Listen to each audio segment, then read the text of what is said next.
So, at the end of the day, what happens? Well, I'm fixing to tell you.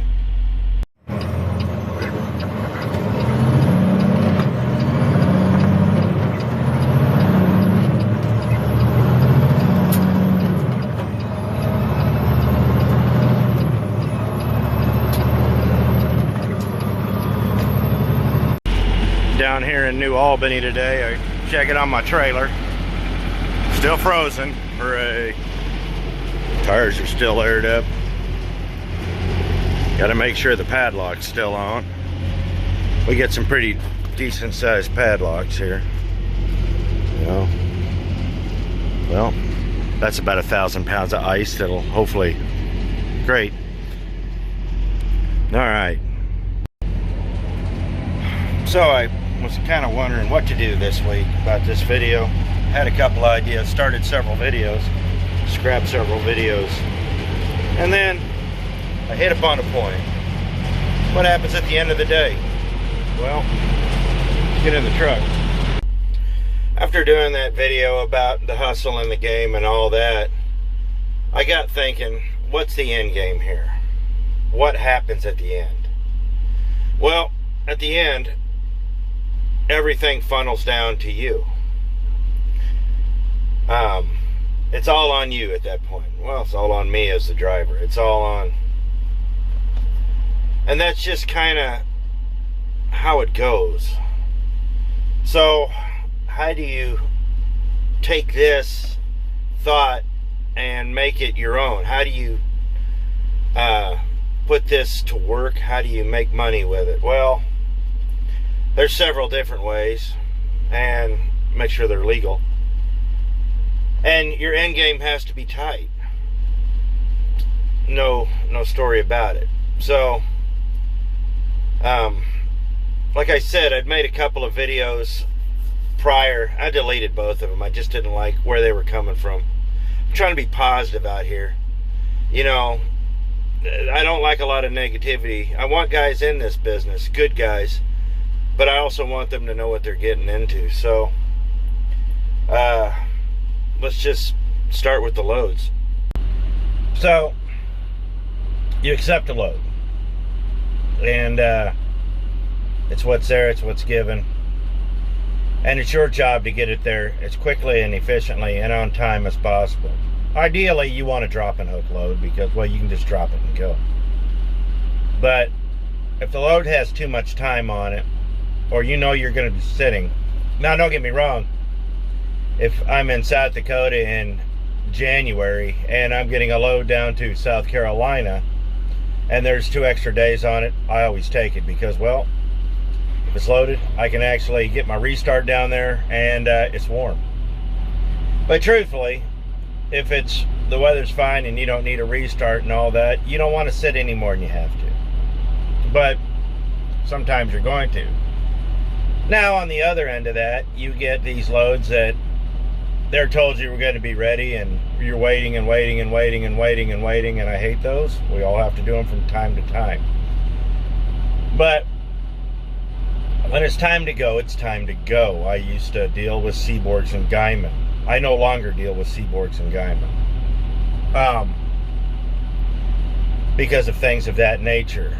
Them, you know, well, for instance, they would keep me. I remember sitting down there for 3 days. The load came out 15 hours late and they refused to change the appointment time. They expected me to make it from Guyman, Oklahoma to Salem, Ohio. I got out of there at 10 o'clock at night. They want on Tuesday, and they wanted me at 7 a.m. on Thursday in Salem, Ohio. I made it with a half hour to spare. I got a total of 6.5, 7 hours of sleep. You don't need that. Not in this day and age. But when you get your load, it's important for you to have enough time management skills and understand the route, the hours, the customer, the directions, everything. It's important to have all of that in mind and know what you're doing, before you even get gone. Now, truthfully,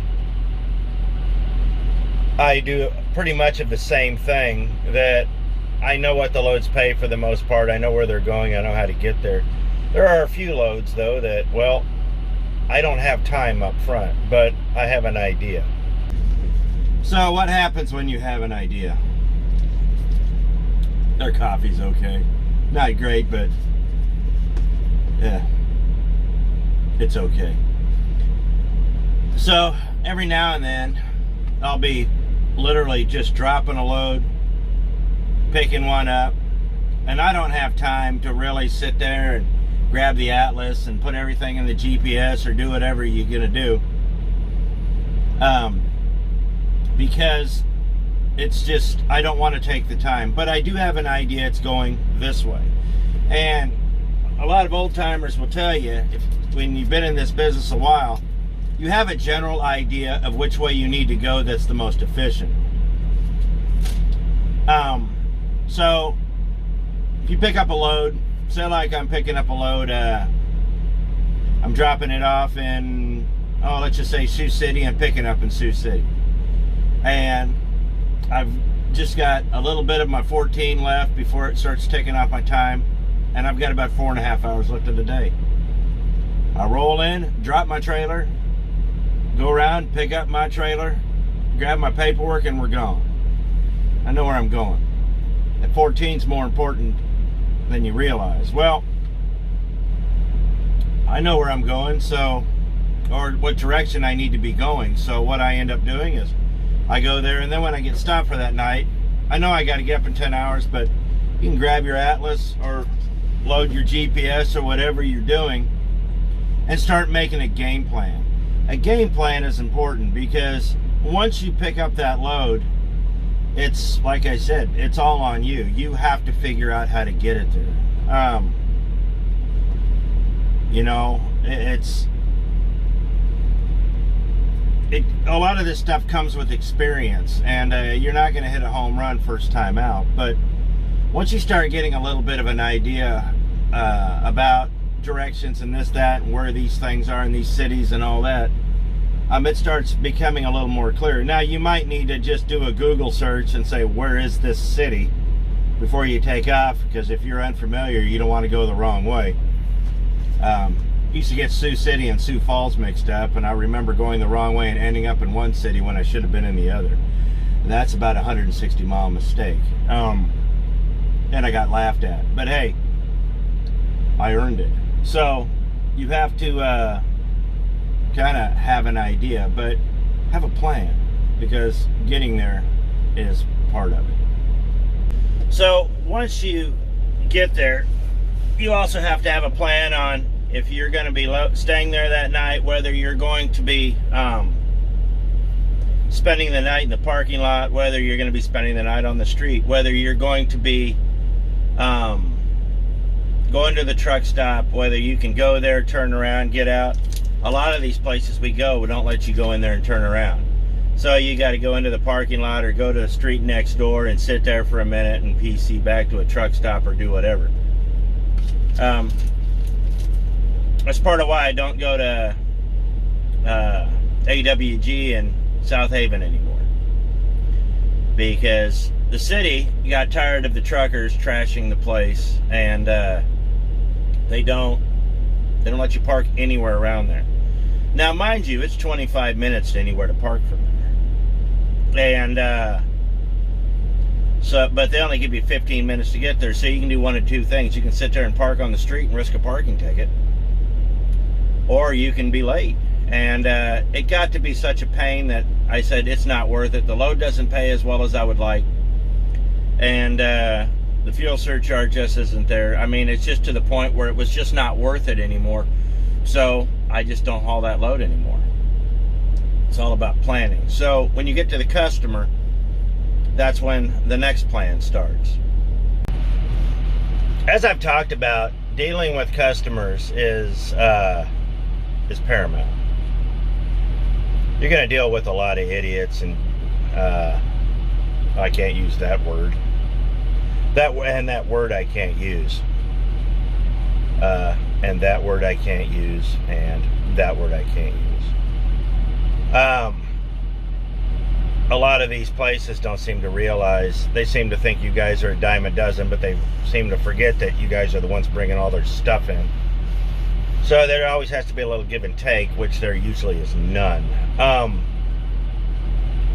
So what ends up happening is, if you have a confrontation or you get into a little altercation with some of these people, and lumpers are notorious for this. These lumping services are horrible, and one of these days I'll do a video on why that needs to go away, because it's nothing but a tax dodge, and it's a ripoff. I don't see why I have to pay you to unload your product off my truck and break it down. If you wanted it broke down, you should have ordered it that way. But I digress. So it's a tax dodge. So when you're dealing with these customers, you have to, you got to be nice. You got to play nice. If you have trouble, there are people you can call. I have called corporate offices before. I've had a lot of altercations with security guards. And a lot of these security guards I run into are, well, there's been a lot of retirees but I ran into a lot of failed mall cops who couldn't guard a TGI Friday parking lot. These security guards are a joke. That's not even, yeah. These security guards make TSA look good. But you have to deal with them because they can make your life a living hell. And they've tried. And, well, I'll tell you a story about that. Now, if you're going to deal with security guards and stuff like that, now the guys in the office, those guys are there for life. You'll never get rid of them. In fact, the one in Flowood, Mississippi, the U.S. Foods there, that lady is so foul that even the lumpers don't like her. And I don't know if she's still there or not. I think they might have finally gotten rid of her. But I had, well, not too long ago, I pulled into a place there in Dodge City, Kansas, where I was picking up. Got into an altercation with a security guard. Well, I didn't. I'll tell you what. It's kind of funny, but I had one number. I gave it to her. That's not a number. That's not a number. That's not a number. I was like, this is the number. This is the only number I had. Well, they make me get out, go all the way out. It took me 45 minutes to get out of the gate, to turn around, to come back. And the other lady's like, yeah, that is the number. And I said, that's what I told her an hour ago. I said, well, that's not the number you gave me. I said, that's the only number I had. Well, you gave me this number, and I went off. Because she was sitting there trying to save face, and I just said, that's a bunch of BS, and you know it. I gave you this number, I showed you this number, and you wouldn't. Well, she got all lippy with me, and so she's like, she wants to check my trailer again. So as I'm going out there, the wind was blowing, I opened up the door, and I slid out of it real quick, and the door slammed on her, and she ran into it, and it was actually kind of funny. I heard the clump in the back. I wish I could have seen it, but anyhow, so yeah, sometimes you just have to get your shots in when you can. But she calls the company, and I told them exactly what happened, and they were like, no, yeah, we're not worried about that. I had another security guard in Randleman, North Carolina. He threatened to whip me right there. He's all good. I said, you know what? I don't give a... And I flat out...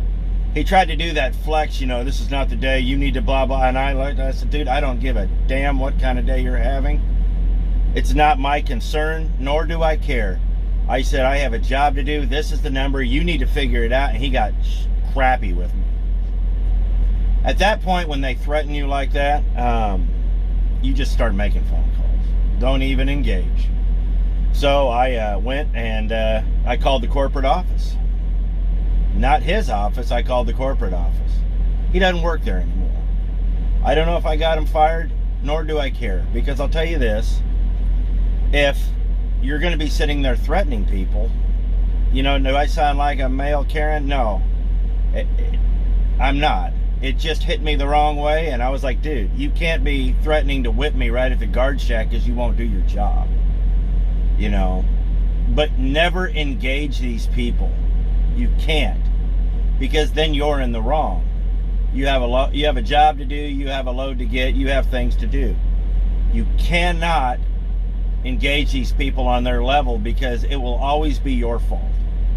So if you have a problem, you need to take it a step above, because you can't afford to get banned from these places, because a lot of these loads do pay good, and a lot of times this is your way home.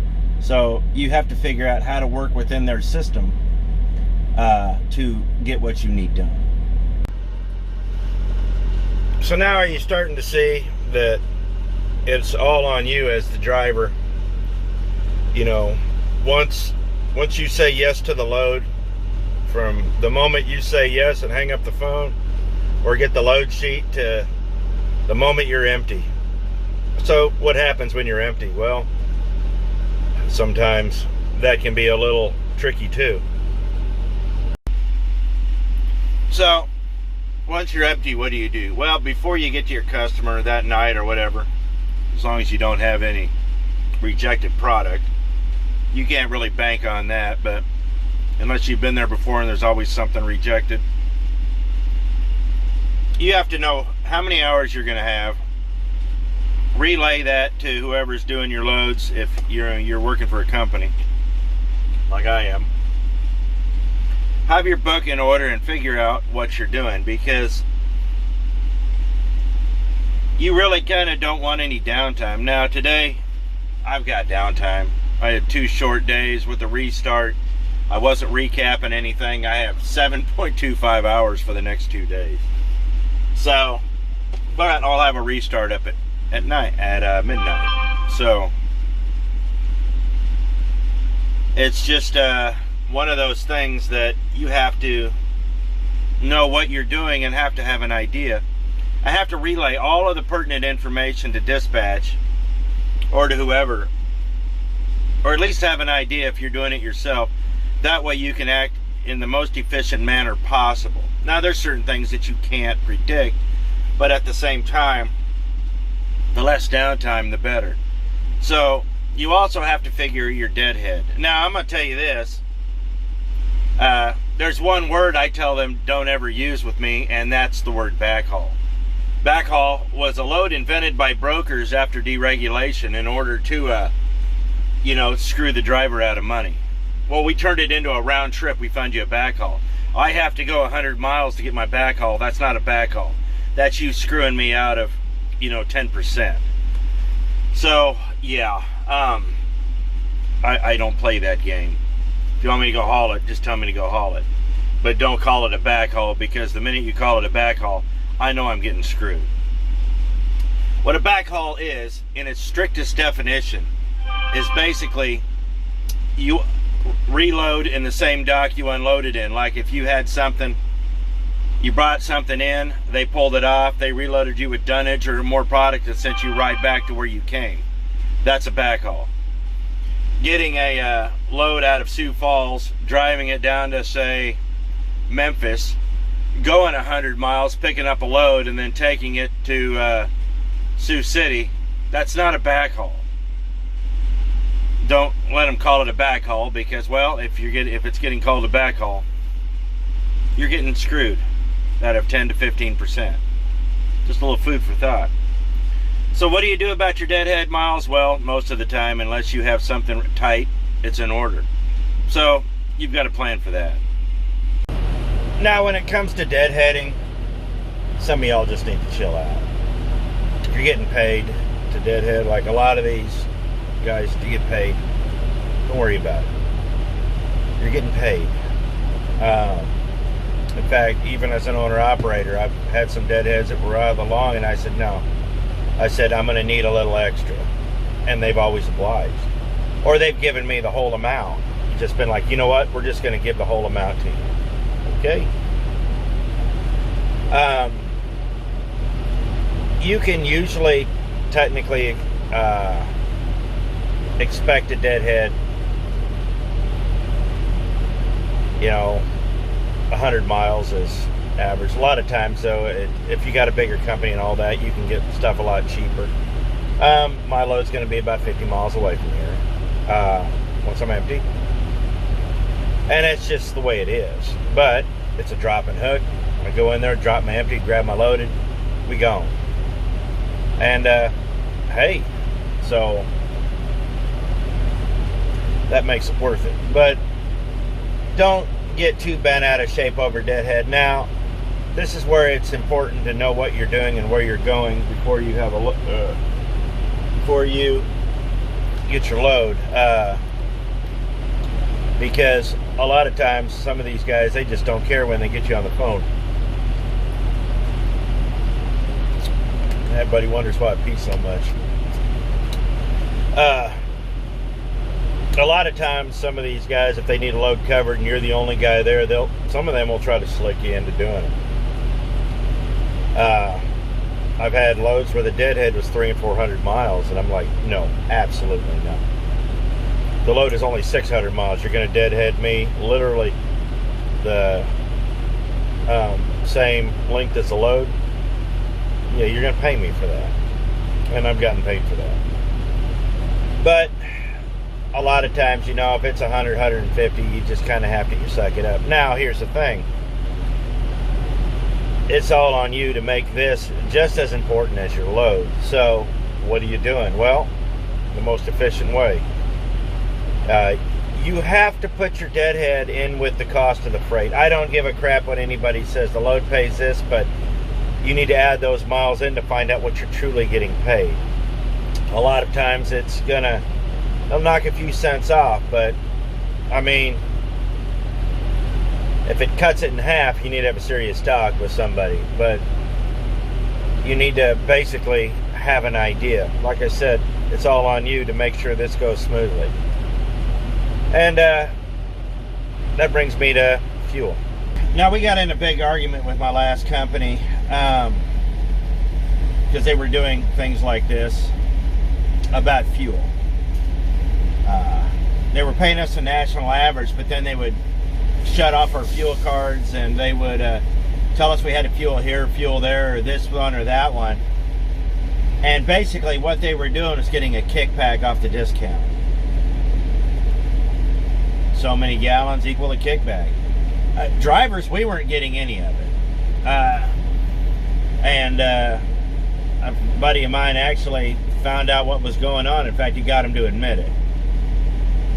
Because he said, if I'm paying for the fuel, it should not be any of your concern where I'm filling up. This fuel card needs to be wide open. Now, where I'm at, I can fill up here. I won't get the discount. I'm going to pay pump price. But it's my decision where I fill up. It's nobody else's decision. Now, when you start, you know, on these, on some of these loads like your deadhead and all that, fueling plays a lot bigger role than what you think. But it's not about fuel or the literal fuel itself. How much does the fuel weigh? How much fuel do you have? If you're going to haul produce or something where you have to, where you weigh in, go in there completely full. Def, if you got it, fuel, reefer, everything. Make your truck as heavy as possible. Now, if you're hauling meat or something like that where you don't weigh in, you might need to have your truck as light as possible. You know, I've had to play the fuel game, and it's easier to play the fuel game than to go back in and spend 9 hours having them rework the load. You know, if you're 80,200 and you're 100 off on this, or 200 over on your you know, on your steers, or not your steers, but on your drives or your trailer, they're not going to really bother you about 200. And if you're over, you know, on your drives or on your steers and you're full up with fuel, by the time you get to that scale, unless it's right there, you know, by about the middle of the day, you get to half a tank, you're going to be fine. It's just all about playing the game. But the physical weight of fuel is very important, and you need to know what that is before you get to your next load, because, well, it's on you to make sure that goes smoothly. Nobody's gonna, if the gross weight is right and you don't like the way it's sitting, but everything's legal, nobody's going to reload you. And if they do, they're going to charge you. You're wasting their time. In this day of E-Log, once you've started that clock, if you can make it work and you're just a hair here and a hair there, nobody's going to screw with you over 200 pounds. You know, you got to find a way to make it work. You don't even really have to go through the woods. It's just figuring out the path of least resistance that's going to get you the maximum amount of profit and make it to your destination safely and efficiently. That's it. How are you going to do that? Because truthfully, dispatch doesn't care. All they care about is you picking up that load on time, you delivering that load on time. What's in the middle should really not be any of their concern unless you blow a tire on a trailer or something of that nature. It's all on you, man. Just food for thought. Figure out what you're going to do before you get there. That way, it takes a little bit of the sting out and it makes it a little less painful if something does go wrong. So there really wasn't much to this video, just a few little tidbits here and there. But like I said, your game has to be tight.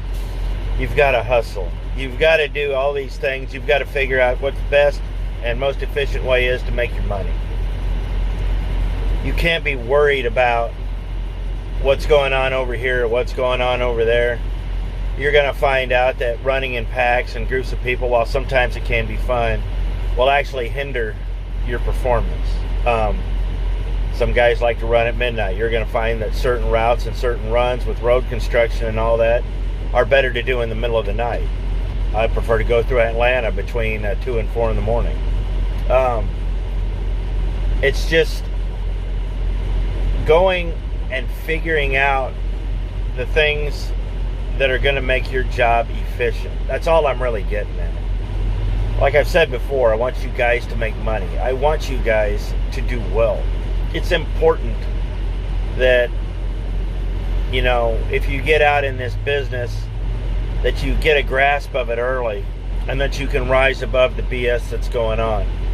Because in your first year or two, you're going to see a lot of people wash out. And after 5 years, you're going to see a lot of people decide this isn't what they want to do.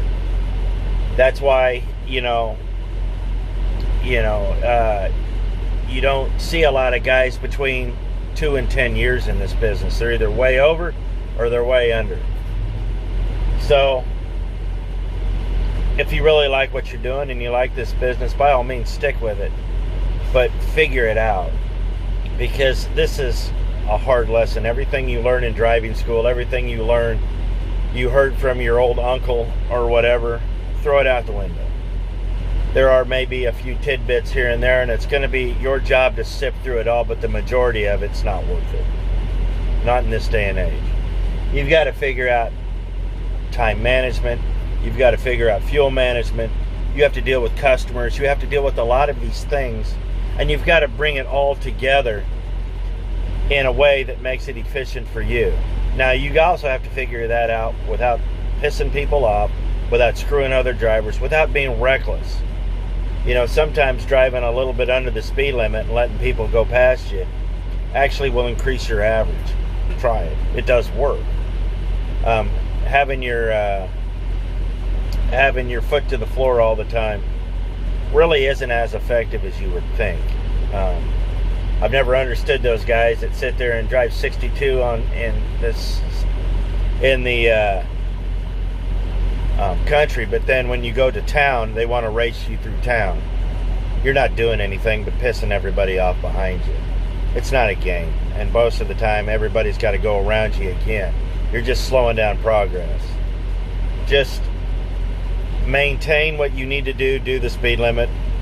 Let the guys who are in a hurry go around you, and I guarantee you, you're going to be a whole lot happier, a whole lot more stress-free, and you're going to make your run a whole lot better. Be efficient. Don't be in a hurry. Be prudent with what you do, and have good management all the way around. So hopefully this video helps. I appreciate it. Thanks for watching. See you next video.